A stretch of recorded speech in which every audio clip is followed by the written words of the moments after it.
Je me suis rendu compte que beaucoup de personnes manquaient de confiance en elles.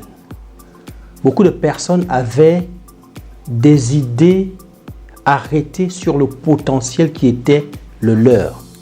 Or, de par ma culture d'homme d'église, je sais que Dieu a donné à chaque être humain au moins un talent.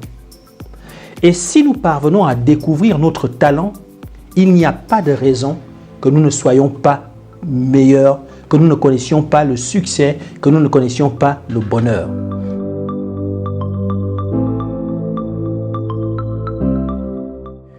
La structure Rendez-vous au sommet existe depuis 1995.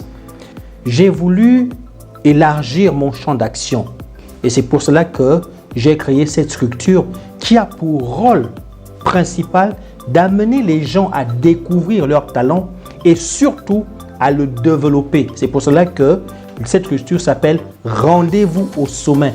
Pourquoi rendez-vous? Parce que tout simplement, c'est l'objectif que nous voulons atteindre dans la vie des gens. Nous voulons les amener à prendre conscience du potentiel qui est le leur et leur permettre d'arriver au sommet pour s'adresser aux entreprises. Parce qu'aussi dans les entreprises, vous avez des employés qui manquent de confiance en eux. Vous avez des leaders qui manquent de confiance en eux. Et nous sommes là justement pour les aider. D'où Rendez-vous au sommet.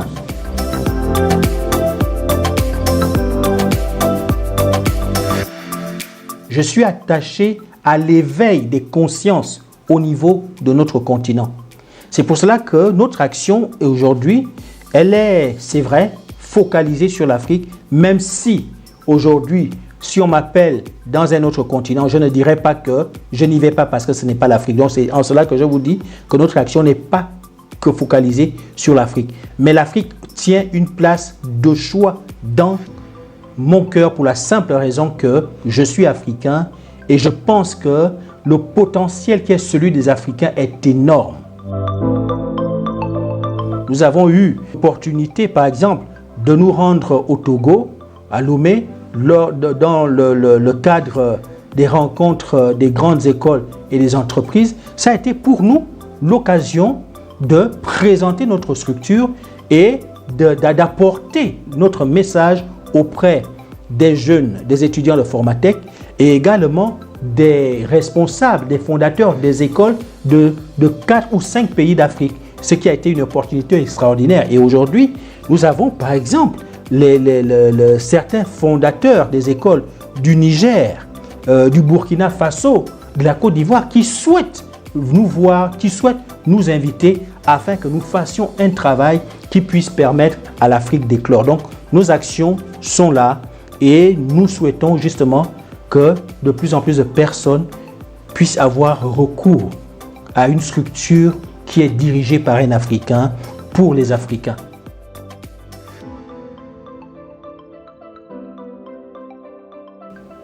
Très souvent, nous voulons être comme les autres parce que des autres, nous ne voyons que le bon côté.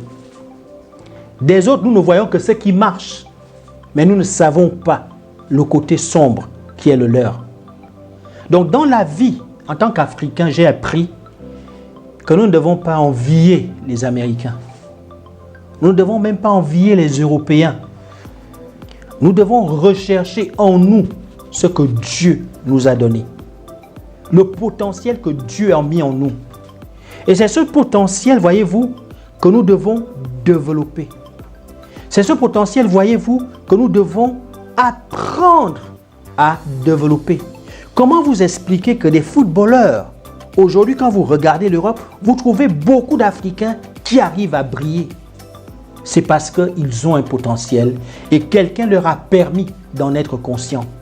Donc aujourd'hui, si je devais laisser un message à mes frères, à mes sœurs africains, nous n'avons plus besoin de nous comparer aux autres.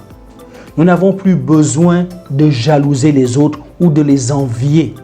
Nous avons tout simplement besoin de croire que le potentiel que Dieu nous a donné peut nous permettre d'arriver au sommet. Voilà le message de fin que je veux laisser à notre jeunesse.